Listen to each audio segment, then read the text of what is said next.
할렐루야, 할렐루야, 할렐루야.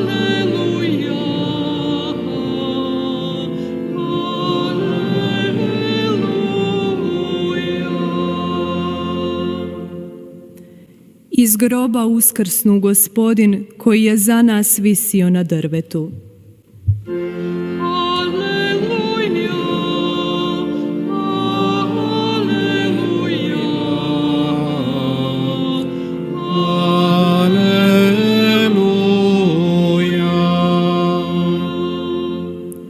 Gospodin s vama. I s duhom tvojim. Čitanje Svetog Evanđelja po Ivanu. Slava tebi, Gospodine. Tko odozgor dolazi, on je iznad sviju. Tko je sa zemlje, zemaljski je i zemaljski govori. Tko dolazi s neba, on je iznad sviju. Što je vidio i čuo, zato svjedoči, a svjedočanstva njegova nitko ne prima. Tko primi njegovo svjedočanstvo, potvrđuje da je Bog istinit. Uistinu, onaj koga Bog posla Božje riječi govori, jer Bog duha ne daje na mjeru. Otac ljubi sina i sve je predao u ruku njegovu. Tko vjeruje u sina, ima vječni život, a tko neće da vjeruje u sina, neće vidjeti života. Gnjev Božji ostaje na njemu. Riječ Gospodnja. Slava tebi, Kriste.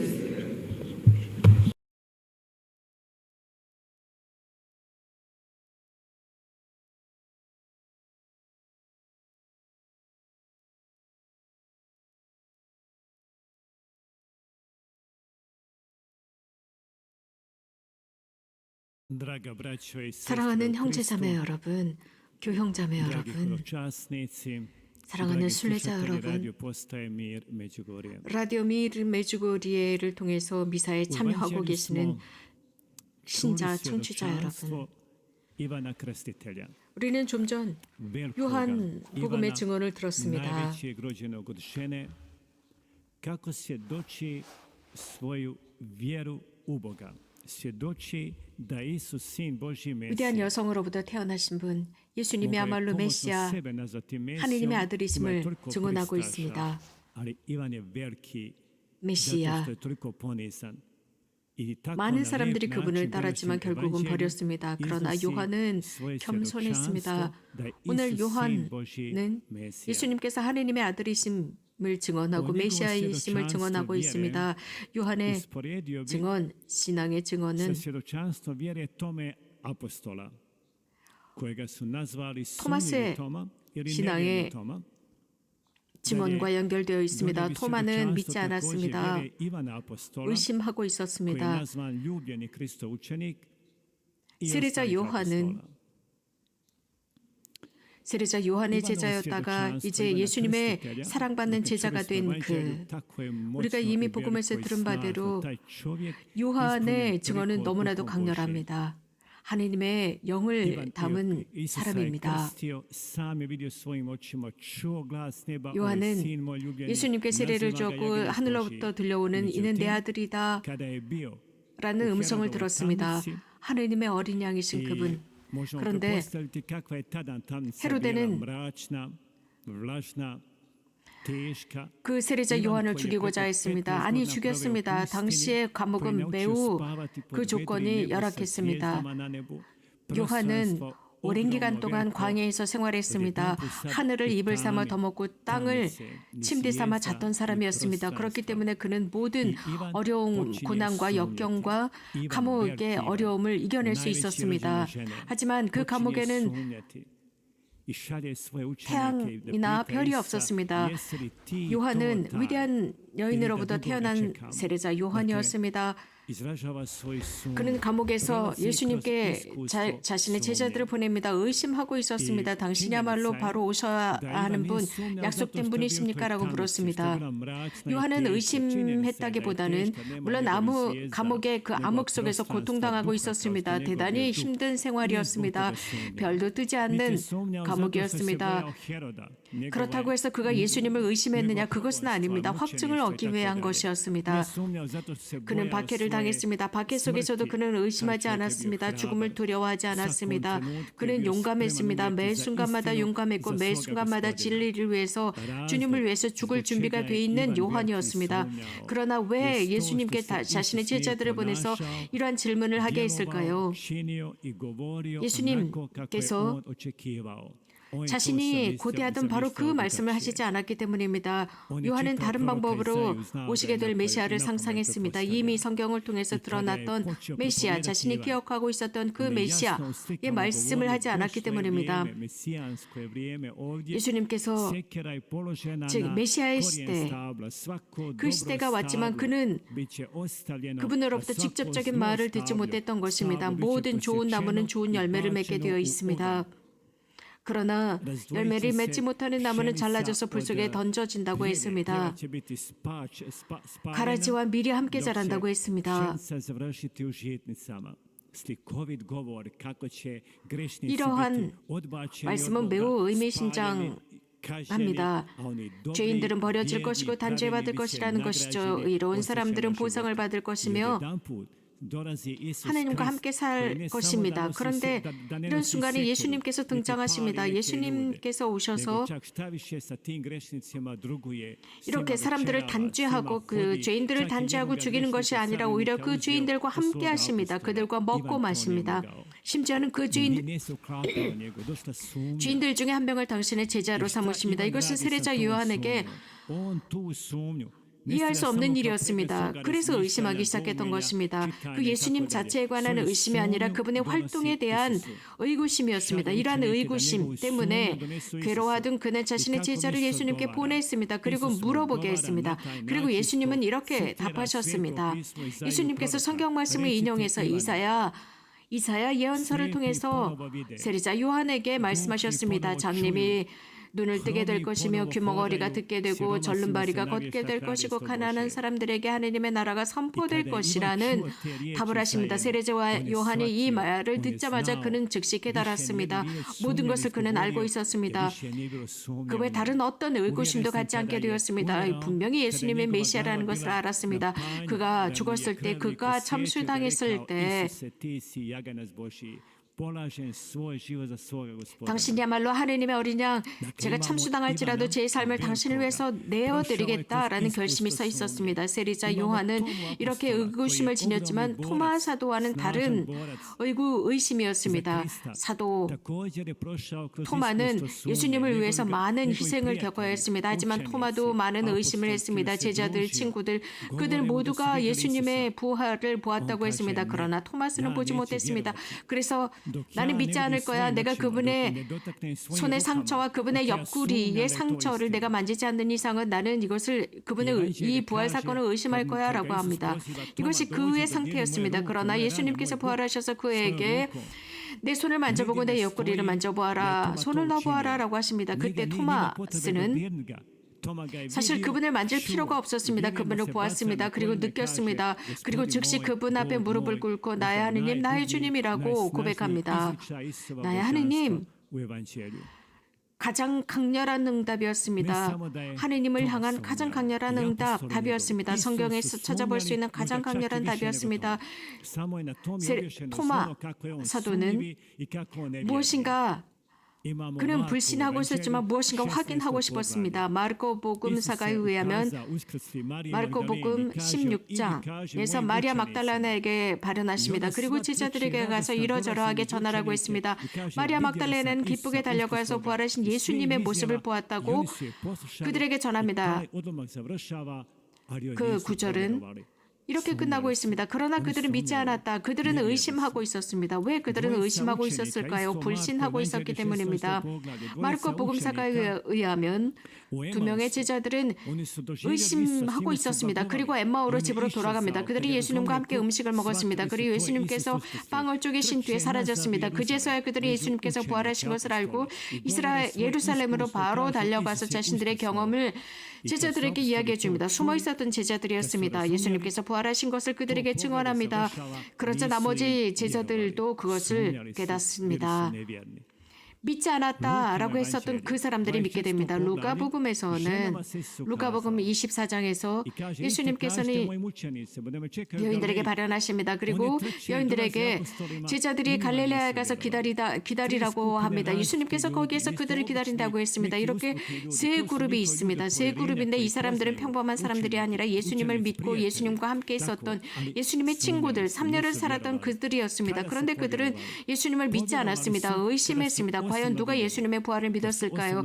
개별적으로 예수님을 만나고 직접 만나고 예수님과 함께 음식을 먹고 예수님의 옆구리의 상처와 손의 상처를 본 사람들이 예수님을 믿었습니다. 이것은 너무나도 중요합니다. 즉 예수님과의 개별적인 만남이 중요하다는 것입니다.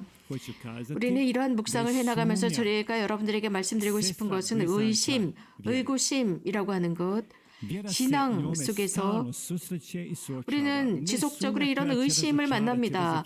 의심합니다. 우리를 실망시키는 것이 아니라 우리가 전진할 수 있고 신앙을 더 깊이 할 수 있는 의구심을 만납니다. 영적 지도신부님이 이런 말씀을 하셨습니다. 저는 두렵습니다.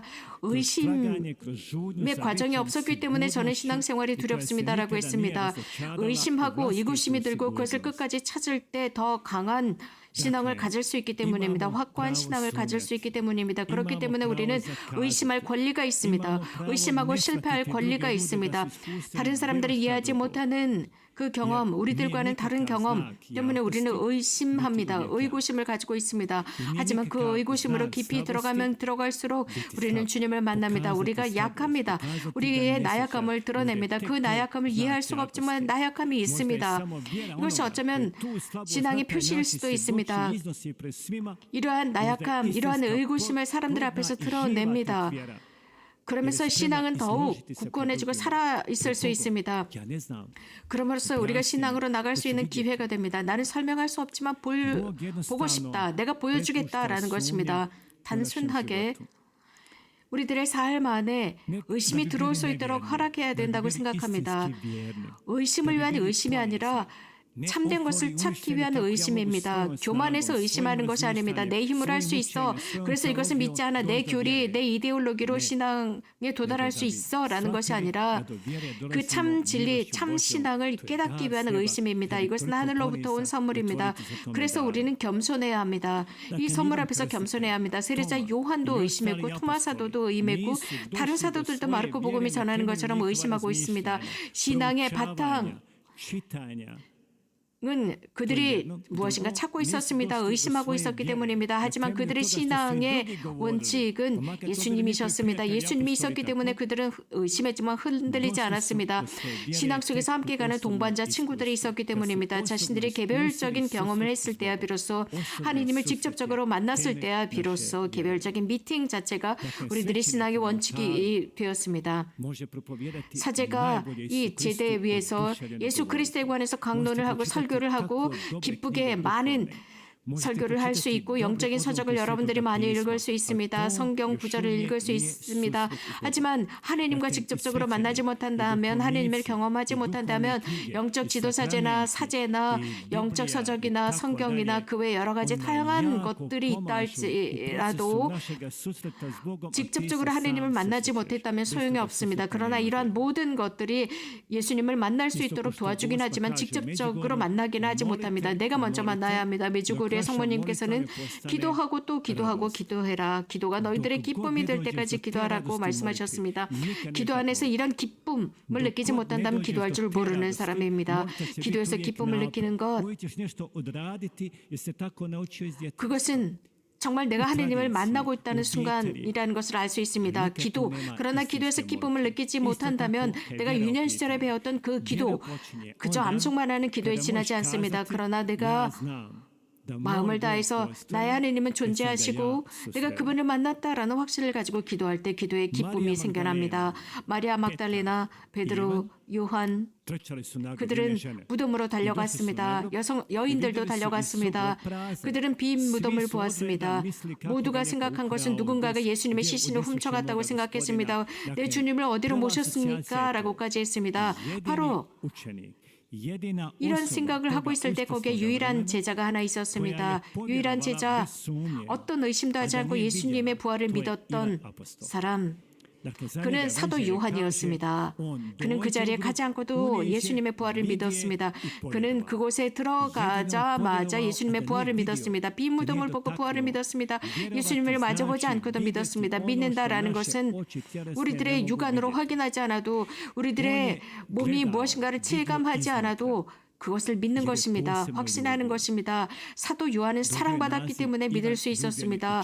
보지 않아도 믿을 수 있었습니다. 사도 요한은 최후의 만찬에서 예수님의 가슴에 머리를 기대었던 사람이었습니다. 그는 사랑받는 제자였습니다. 사랑받았기 때문에 예수님의 가슴에 머리를 기댈 수 있었습니다. 그 사랑을 충실히 죽을 때까지 지켰습니다. 그 사랑 때문에 부활하신 예수님을 믿었습니다. 사랑받았기 때문에 그에게 부활신앙을 굳건하게 지킬 수 있도록 했습니다. 모두가 다 도망쳤지만 요한만은 그 갈바리아 산에 있었습니다. 두려워하지 않았습니다. 이유는 사랑받았기 때문입니다. 사랑하고 있었기 때문입니다. 누구보다도 예수님을 사랑했기 때문입니다. 십자가 곁에 있었습니다. 그 십자가 아래에 있었습니다. 그리고 예수님께서 그에게 말씀하셨습니다. 어머니에 관해서 말씀하셨습니다. 우리 요한복음사가로부터 배웁시다. 정말 굳건한 믿음, 부활 신앙을 지니고 싶다면 부활 요한사도로부터 배웁시다. 우리들의 골고타, 우리들의 십자가로부터 도망치지 맙시다. 십자가와 함께합시다. 크리자밭 산, 우리가 그곳으로 올라갈 때 매우 힘듭니다. 그러나 도망치지 맙시다. 십자가라고 하는 것은 우리가 바른 길로 가는 신앙의 길, 부활의 신앙으로 가는 바른 길임을 제시해주고 있습니다. 예수님께서는 보지 않고 믿는 사람은 복되다라고 하셨습니다. 사도 요한이 했던 것처럼 말입니다. 신앙은 경험을 초월합니다. 즉 아무것도 보이지 않는 순간이 있습니다. 하지만 성경에서 약속해주는 시기가 있습니다. 우리가 어떤 위로도 느끼지 못할 때, 아무도 우리를 위로해주지 못하는 순간이 있습니다. 하지만 우리들이 두려움으로부터 해방될 때가 있습니다. 우리가 치유될 때가 있습니다. 우리가 기도해도 아무것도 하지 못할 때도 있습니다. 아무것도 보이지가 않습니다. 어떤 빛도 보이지 않습니다. 탈출구가 보이지 않습니다. 이런 상황 속에서, 이런 삶의 순간 속에서 여러분 안에 예수님의 지복직관이 실현됩니다.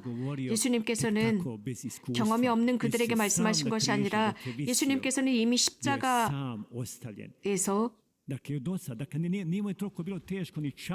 우리에게 약속해 주신 것입니다.